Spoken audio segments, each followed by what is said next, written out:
Uma Thomas എംഎൽഎക്ക് ഗുരുതരമായ പരിക്കേറ്റ കലൂർ സ്റ്റേഡിയത്തിൽ ഫോറൻസിക് പരിശോധന. ഇതിനിടെ കലൂർ സ്റ്റേഡിയത്തിൽ ഡാൻസ് ഷോ പരിപാടി നടത്തിയവരും സംഘാടകരും കേസിൽ പ്രതികളാകുമെന്നാണ് വിവരങ്ങൾ. ഇവരെ ജാമ്യമില്ലാ വകുപ്പുകൾ ചുമത്തി അറസ്റ്റ് ചെയ്യാനുള്ള സാധ്യതകൾ നിലനിൽക്കുകയാണ്. തൃക്കാക്കര എംഎൽഎ ഉമാ തോമസിന്റെ വീഴ്ചയ്ക്ക് കാരണമായി സ്റ്റേജ് നിർമ്മിച്ചതിൽ അടിമുടി അപാകത എന്ന് കണ്ടെത്തിയിരിക്കുന്നു. ഇപ്പോൾ കലൂർ സ്റ്റേഡിയത്തിൽ ഫോറൻസിക് പരിശോധന നടക്കുന്ന ദൃശ്യങ്ങളാണ് പ്രേക്ഷകർ കാണുന്നത്. അത്രമാത്രം ഗൗരവമായ അന്വേഷണമാണ് നടക്കുന്നത്. അവിടെ നിന്നും ന്യൂസ് പ്രതിനിധി മറീന ഡൈസി ചേരുകയാണ്. ഞാനിപ്പോൾ നിൽക്കുന്നത് ഉമാ തോമസ് എംഎൽഎക്ക് ഇന്നലെ അപകടം സംഭവിച്ച ആ ബാരിക്കേഡിനടുത്താണ്, ആ സ്ഥലത്താണ്. ഇതിന് മുകളിൽ നിന്നാണ് താഴേക്ക് ഉമാ തോമസ് എംഎൽഎ വീഴുന്ന സാഹചര്യം ഉണ്ടായത്.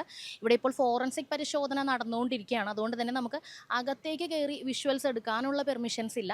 എന്നാലും കാണാൻ സാധിക്കുന്നത് ഇതിന് മുകളിൽ നിന്നും അവിടെ സെറ്റ് ചെയ്തിരിക്കുന്ന സ്റ്റേജിലാണ് ഇരിക്കാൻ വേണ്ടിയിട്ടാണ് ഉമാ തോമസ് എംഎൽഎ പോയത്. അവിടെ മന്ത്രി സജി ചെറിയാനുണ്ടായിരുന്നു. അദ്ദേഹത്തോട് സംസാരിച്ച ശേഷം തിരിഞ്ഞ് ഇപ്പുറത്തേക്ക് വരുന്ന വഴിയിൽ ബാരിക്കേഡ് ആണെന്ന് കരുതി അവിടെ വലിച്ചു കെട്ടിയിരുന്ന റിബണിൽ പിടിച്ച് അവിടെ നിന്ന് പിടികിട്ടാതെ താഴേക്ക് വീഴുന്ന സാഹചര്യമാണ് ഉണ്ടായത്.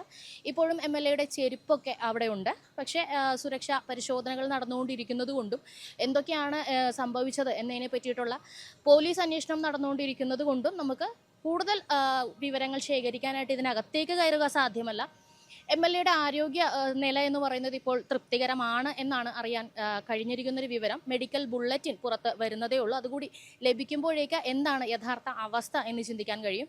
എന്തായാലും 12,000 പേർ ഒരേ സമയം ഭരതനാട്യം അവതരിപ്പിച്ചുകൊണ്ട് ഗിന്നസ് റെക്കോർഡിന് വേണ്ടി നടത്തിയ ഒരു പരിപാടിയായിരുന്നു ഇത്. ഉമാ തോമസ് എംഎൽഎക്ക് അപകടം സംഭവിച്ചതിന് ശേഷവും പരിപാടി അതുപോലെ തന്നെ മുന്നോട്ട് പോയിരുന്നു. എന്നാൽ യാതൊരു സുരക്ഷാ ക്രമീകരണങ്ങളും ഇല്ലാതെയാണ് സ്റ്റേജ് നിർമ്മിച്ചത് എന്നാണ് ഇപ്പോൾ പുറത്തു വരുന്ന വിവരങ്ങൾ. അതുകൊണ്ട് തന്നെ സംഘാടകരുടെ അതിൻ്റെ പേരിൽ കേസ് എടുത്തിട്ടുണ്ട്. കാരണം ബാരിക്കേഡുകളായാലും അതുപോലെ ഇത്ര ഉയരത്തിൽ കെട്ടിയ സ്റ്റേജുകളാണെങ്കിലും അത്രയധികം സുരക്ഷാ ക്രമീകരണങ്ങളൊന്നും തന്നെ അവർ ചെയ്തിരുന്നില്ല.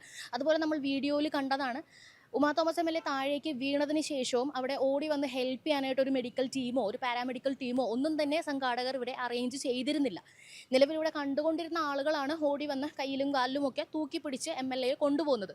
അതും സുരക്ഷിതമായിട്ടുള്ളൊരു സംഗതിയല്ല. ഇത്രയധികം ആളുകൾ പങ്കെടുക്കുന്നൊരു സ്ഥലത്ത് അതുപോലൊരു പാരാമെഡിക്കൽ ടീമിനെ അല്ലെങ്കിൽ ഒരു മെഡിക്കൽ ടീമിനെ സംഘടിപ്പിച്ച് നിർത്തുക എന്നുള്ളത് സംഘാടകരുടെ ഉത്തരവാദിത്തമായിരുന്നു. അത് ചെയ്തിട്ടില്ല. അതുപോലെ തന്നെ ഒറ്റയടിക്ക് വിളിച്ചാൽ വരാവുന്നൊരു ആംബുലൻസ് പോലും ഇവിടെ ഇല്ല എന്നുള്ളതും തീർച്ചയായും ചർച്ച ചെയ്യപ്പെടേണ്ട ഒരു സംഗതിയാണ്. എന്തായാലും ഫോറൻസിക് പരിശോധനയ്ക്ക് ശേഷം കൂടുതൽ വിവരങ്ങൾ പുറത്തു വരുന്നതാണ്. 10,000-കണക്കിന് ആളുകൾ എത്തിയ സ്റ്റേഡിയത്തിൽ ഗുരുതരമായിട്ടുള്ള സുരക്ഷാ പിഴവുകൾ കണ്ടെത്തി എന്നുള്ളതാണ് ഏറ്റവും പുതിയ വാർത്ത. പഴകിയ കസേരകൾക്ക് മുകളിൽ ഏതാനും കമ്പി നിരത്തി അതിനു മുകളിൽ പലക നിരത്തി പോലും ആളുകളെ ഇരുത്തി. ഉമാ തോമസ് വീണതിന് ശേഷമാണ് കസേരകൾക്ക് മുകളിൽ കമ്പിക്ക് മുകളിൽ പലക നിരത്തിയ കാര്യങ്ങൾ കാണുന്നത്. ഇത്തരത്തിൽ ഒരു കാറ്റ് വന്നാൽ പോലും ഇളകി താഴെ വീഴുന്ന തരത്തിലായിരുന്നു സ്റ്റേജിലെ ഇരിപ്പിടങ്ങൾ ക്രമീകരിച്ചത്. ഒരു കാരണവശാലും ഇത്തരത്തിൽ സ്റ്റേഡിയത്തിലെ കസേരകൾക്ക് മുകളിൽ പലകകൾ നിരത്തി സീറ്റുകൾ ക്രമീകരിക്കാൻ പാടുള്ളതല്ല. സ്റ്റേഡിയത്തിൽ കൂടുതൽ ആളുകളെ ഉൾക്കൊള്ളിക്കാൻ വേണ്ടി സംഘാടകർ നടത്തിയ ലാഭക്കൊതിയും കൂടുതൽ പണം ഉണ്ടാക്കാനും വേണ്ടിയിട്ടുള്ള കാര്യങ്ങളായിരുന്നു ഇത്. കൈവരിക്ക് പകരം കൈവരി എന്ന് തോന്നിപ്പിക്കുന്ന വിധത്തിൽ റിബണുകൾ വലിച്ചു കെട്ടുകയായിരുന്നു. കൈവരികൾ വേണ്ട ഭാഗത്ത് അത് നൽകാതിരിക്കുകയും ആ സ്ഥാനത്ത് ആളുകളെ തെറ്റിദ്ധരിപ്പിക്കുന്ന വിധം റിബണുകൾ വലിച്ചു കെട്ടി കൈവരികൾ എന്ന് തോന്നിപ്പിക്കുകയും ചെയ്തു. ഉമാ തോമസ് എംഎൽഎയുടെ അപകടത്തിന്റെ കാരണവും ഇത് തന്നെയായിരുന്നു. കൈവരികൾ എന്ന് തോന്നിപ്പിക്കുന്ന റിബണുകളിൽ ഉമാ തോമസ് പിടിച്ചെഴുന്നേൽക്കുമ്പോൾ മറിഞ്ഞു വീഴുകയായിരുന്നു. സംഘാടകർക്കെതിരെ പോലീസ് കേസിന് പുറമെ GCDയെയും അന്വേഷണം പ്രഖ്യാപിച്ചിരിക്കുകയാണ്. നൃത്തസന്ധ്യയിൽ പങ്കെടുത്ത 12,000 നർത്തകിമാരെയും സ്റ്റേഡിയത്തിലേക്ക് പ്രവേശിപ്പിച്ചതും പുറത്തിറക്കിയതും ഒരേ ഗേറ്റ് വഴിയായിരുന്നു. മൈതാനത്തേക്ക് നേരിട്ട് കടക്കാനുള്ള മറ്റു വാതിലുകളൊക്കെ അടച്ച നിലയിലായിരുന്നു. എന്തെങ്കിലും അപകടം സംഭവിച്ചിരുന്നുവെങ്കിൽ പുറത്തിറങ്ങാനായി മറ്റ് വഴികൾ ഉണ്ടായിരുന്നില്ല എന്നതും സംഘാടനത്തിലെ പിഴവായി ചൂണ്ടിക്കാട്ടപ്പെടുന്നു.